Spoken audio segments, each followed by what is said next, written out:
Bismillahirrahmanirrahim. Assalamualaikum warahmatullahi wabarakatuh. Alhamdulillahirabbil alamin wa bihi nasta'in ala umuri dunya waddin. Wassalatu wassalamu ala asyrafil anbiya wal mursalin sayyidina Muhammadin wa ala alihi washabihi ajmain, amma ba'du. Qala rabbi shrah li sadri wa yassir li amri wahlul 'uqdatam min lisani yafqahu qawli. Rabbi a'udzu bika min hamazati syayatin wa a'udzu bika rabbi ayahdurun. Subhanaka la ilma lana illa ma 'allamtana innaka antal alimul hakim. Baik teman-teman, para pemirsa YouTube channel saya, kita ketemu lagi di video kali ini. Ya, kita akan membahas tentang kitab Tanqihul Qaul. Tapi sebelum kita bahas ya, melanjutkan pembahasan sebelumnya, buat teman-teman yang belum subscribe channel ini, silahkan diklik dulu tombol subscribe-nya, lalu nyalakan loncengnya, kasih komentar, kemudian kasih like dan share jika memang kalian merasa channel ini ada manfaatnya ya. Dan di sini juga saya mau katakan bahwa saya yakin terjemahan saya ini tidak bagus, jadi nanti silahkan di komentar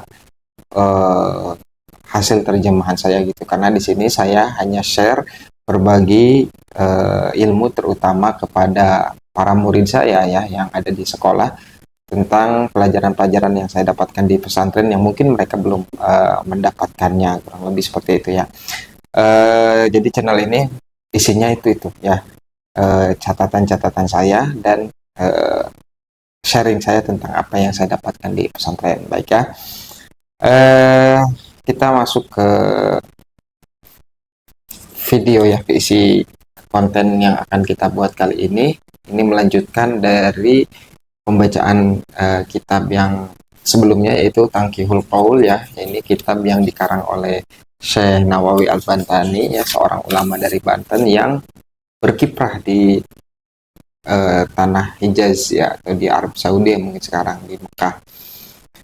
Beliau asli Banten dan mengarang beberapa kitab ya. Ini adalah salah satunya. Kita lanjutkan setelah kemarin kita membahas tentang babul ilmi ya, tentang bab ilmu ya. Sekarang yang kedua adalah kita membahas fadilah atau keutamaan dari kalimat la ilaha illallah. Babusani fi fadilati la ilaha illallah. Di sini Imam Nawawi Al-Bantani kemudian menuliskan qala al-faqihani inna mulazamata dzikruha inda dukhulil manzili tunaffi al-faqra wa qad warada anna man qala la ilaha illallah wa maddaha hudimat arba'ata alafin dambin minal kabair. Jadi dari Al-Faqihani berkata, ketika kita melazimkan itu mengkonsistenkan melakukan suatu amalan ya, melazimkan zikir ya, atau menjemput kalimat ini ya, kalimat la ilaha illallah ketika masuk rumah, maka fadilahnya adalah menghilangkan kefakiran ya, menolak kefakiran. Dan disebutkan barang siapa yang membaca la ilaha illallah wa maddaha, dan memanjangkan ya kalimat la ilaha illallah ya, seperti itu, memanjangkan lamnya, maka hudimat arba'ata alafin dambin, akan dihancurkan ya 4.000 dosa minal kabair, dari dosa-dosa besar. Kemudian qalu ya Rasulullah, mereka berkata ya Rasulullah, wahai Rasulullah. Sahabat kemudian bertanya, fa illam yakun lahu syai'un minal kabair, bagaimana kalau belum atau tidak ada dosa, tidak melakukan dosa-dosa besar lah, katanya gitu ya. Qala yaghfiru li ahlihi wal jiranihi, rawahu Bukhari ya. Maka Rasulullah menjawab, maka akan diampuni ya keluarganya, li ahlihi, ampunannya itu untuk keluarganya, wal jiranihi, dan tetangga-tetangganya ya, rawahul Bukhari, jadi diriwayatkan oleh Imam Bukhari. Jadi itu fadilah pertama dari apa yang ditulis oleh Imam Nawawi ya. Kemudian saya ingatkan lagi bahwa ini adalah syarah atau penjelasan Imam Nawawi terhadap kitab Lughul Hadis. Nah, di bab fadilatil la ilaha illallah dalam kitab Lubabul Hadis. Hadis pertamanya itu adalah saya akan bacakan. Qala Nabi sallallahu alaihi wasallam, man qala kulla yaumin la ilaha illallah Muhammadur Rasulullah mi'ata marrah ja'a yaumal qiyamati wujuhahu kal badr. Ya.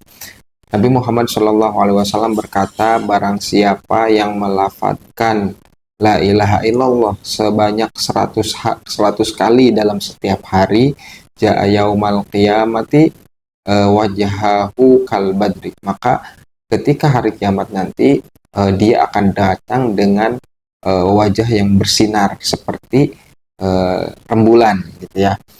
Nah, ini penjelasan dari Imam Nawawi ya. Lailatul Badri at-Tamami wahya arba'atu atau sinarnya itu seperti sinar bulan purnama ketika dia sudah sempurna bulatnya gitu ya. Bahwa arba'atu asyrin, ada di sini disebutkan 14 bulan Hijriah ya, ketika tanggal 14 bulan Hijriah. Kemudian di hadis kedua dalam kitab Lubabul Hadis dituliskan, waqala sallallahu alaihi wasallam, berkata Nabi Muhammad sallallahu alaihi wasallam, afdalul dzikri la ilaha illallah wa afdalud du'a alhamdulillah.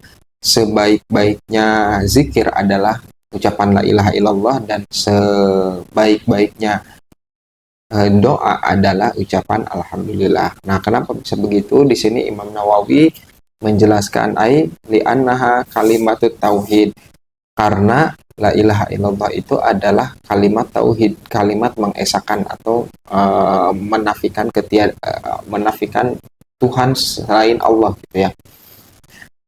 Wa tauhidu la yumathiluhu syai', dan adapun tauhid itu adalah tidak yumathiluhu, tidak ada serupaan ya, tidak ada serupaan.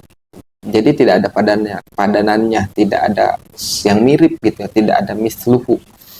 Maka di Al-Qur'an itu kan laisa kamitslihi syai', tidaklah seperti serupaannya gitu, bahkan serupaannya pun bukan gitu. La yumathiluhu syai', tidak ada yang menyerupainya. Wali anna laha ta'thiron fi tathhiril batin.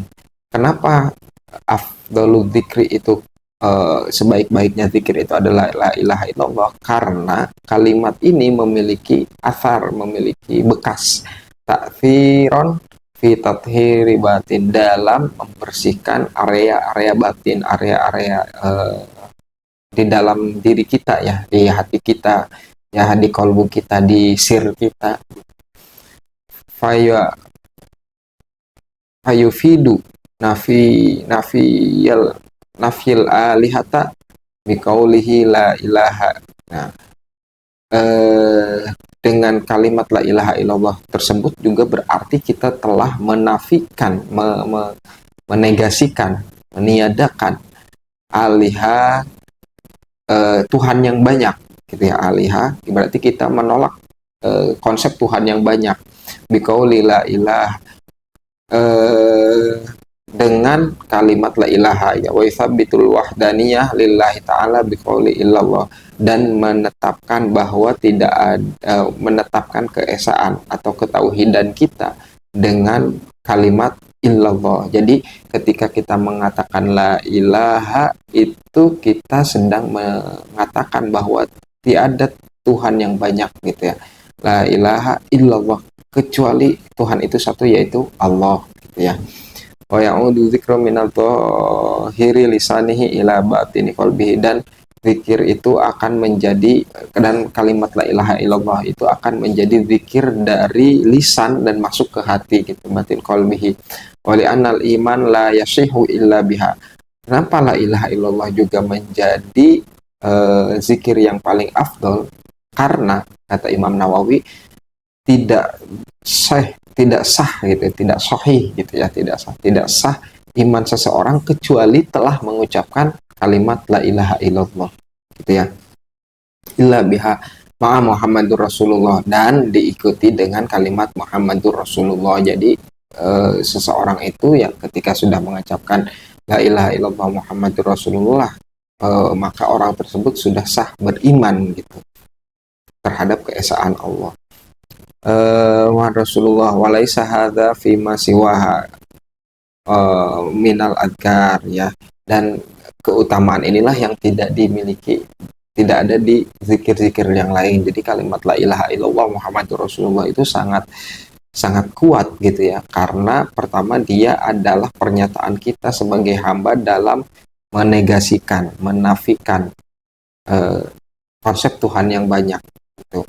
Dengan kalimat tersebut kita mengakui, kita ikrar, kita menetapkan dalam diri bahwa Tuhan itu hanya satu dan Nabi Muhammad adalah utusan Allah. Nah, karena eh, dengan maknanya yang seperti itu gitu ya, itu artinya itu maka tidak ada fadilah la ilaha illallah ini hanya ada di kalimat ini gitu, tidak ada di kalimat yang lain tuh ya. Dan dengan kalimat ini juga ketika kita mengesahkan Allah berarti kita sudah mensucikan diri batin kita, qalbu kita. Wa afdalud du'ai alhamdulillah. Qila inna maju ila alhamdulillahi afdalu li anna du'a pun ibarah an dzikri. Dikatakan bahwa kata Imam Nawawi dijadikannya alhamdulillah sebagai afdalud du'a karena doa itu adalah ibarah. Ibarah itu pernyataan ya berarti ya. Doa itu pernyataan an dzikri. Jadi zikir itu kalau secara bahasa artinya mengingat ya. Ketika kita mengucapkan ingatan kita, nah itu ibarah. Ibarah itu an dzikri gitu ya. Wa an yutla minhu hajatahu. Nah, ketika ingat, setelah ingat kita berzikir, kita ingat, kita meminta ya.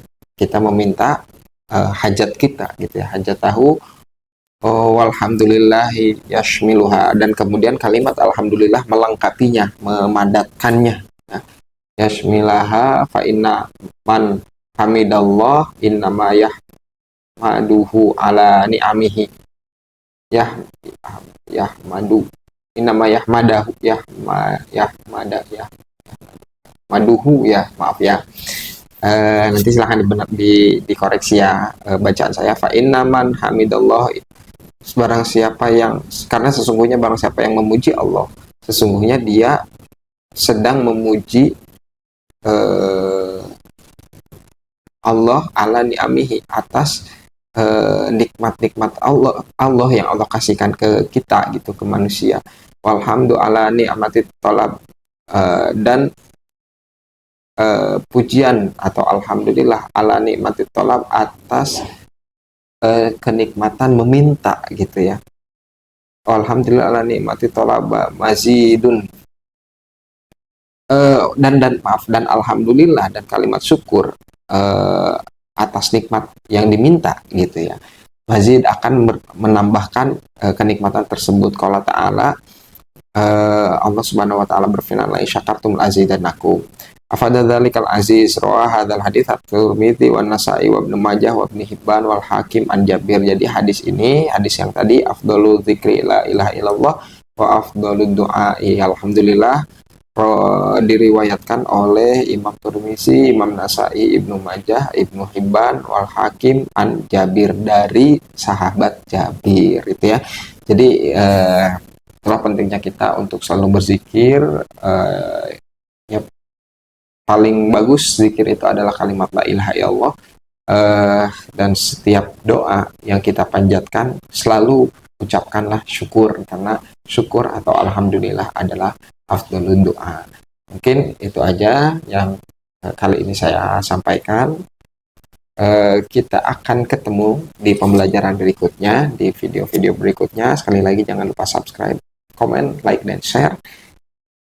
Semoga apa yang saya sampaikan ada manfaatnya. Wallahul muwaffiq ila aqwamit thoriq. Wassalamualaikum warahmatullahi wabarakatuh.